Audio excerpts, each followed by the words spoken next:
Without confidence, you won't reach your full potential. If you can't understand the game and the spaces, you can be the most skillful player, but you can't play.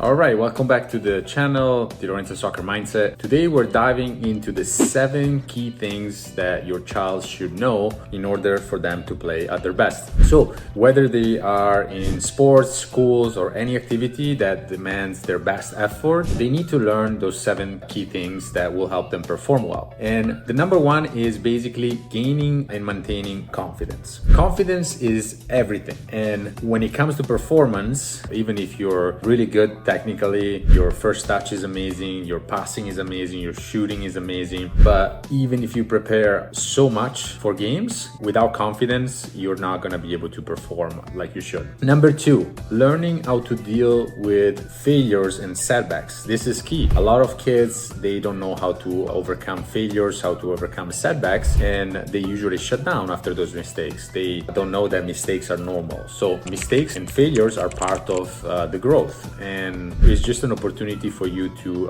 learn and to do better next time. And your child should always ask themselves after failing or after mistakes, what can I learn from this? What is this teaching me? And that's the mentality that we need to have when it comes to failures or setbacks. Number 3, why most people join our program is because their child is not handling the fears. They're afraid to make mistakes. They are playing in fear. They're scared of what everybody say about them. So fear can be overwhelming, but fear of failure, fear of making mistakes, fear of disappointing others. We need to teach your child that mistakes are normal, so we shouldn't fear them. And whenever we fear mistakes, we're actually telling our brain that we want to make more mistakes. So we need to refocus into instead of what could go wrong here, what could go right here. Reframe the game as it's going to be an exciting game. I shouldn't be afraid of making mistakes, because if I do, I'll play in fear. So I should just be excited about the game, excited to go and play and show my skills. Maybe some breathing techniques and visualization is really powerful when it comes to fears. Visualization is a very powerful tool, and this is number 4. And you want to encourage your child to basically visualize, right? They should be first breathing just to relax and cool and calm down. And then once they are completely relaxed, you want them to visualize. You want them to, this visualization practice, to basically visualize themselves in the game, doing good things, making good passes, scoring good goals. And the more they can visualize with intention and with clear images and feelings and emotions, the better it's going to be the process, and the less they're going to be afraid. Number 5 is self-awareness. So self-awareness is becoming aware. A lot of the things about, especially our program, when your child joins, is becoming aware of where they are right now, becoming aware of where they want to be. So becoming aware of things like your self-talk, managing the negative self-talk, or becoming aware that you are playing in fear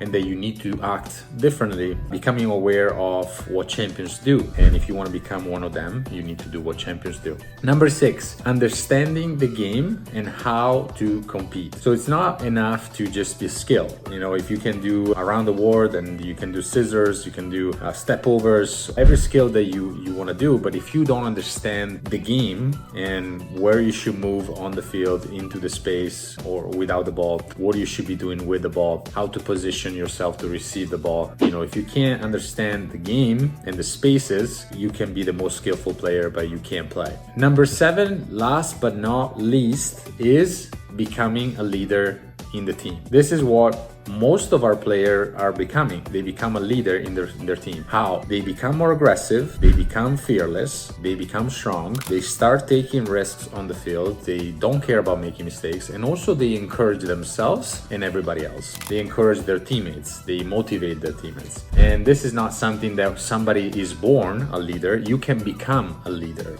Anybody can become a leader. As a matter of fact, we already transformed 450 players from fear to the leader in their team. So if your child is playing in fear, they are negative, they are struggling in games, they're really good in practices, but they're struggling in games. We already, like I said, 450 players that, I mean, not everybody became the captain and leader in their team, but a lot of them that completed everything that we asked, they completely transformed their games. A big part of them became captains, became the best in their team, because we are working generally with very technical players, but they're struggling mentally. So if your child is between the ages of 9 to 18 and they're playing in fear, we can help them within a few weeks. So click the link here below in the description. There's a link that brings you to booking a call with us, or comment here below leader, and once you see that, we reach out to you. But it's best to book the call through the link and we can book a call and see if your child could be a good fit for this. All right, thanks for watching.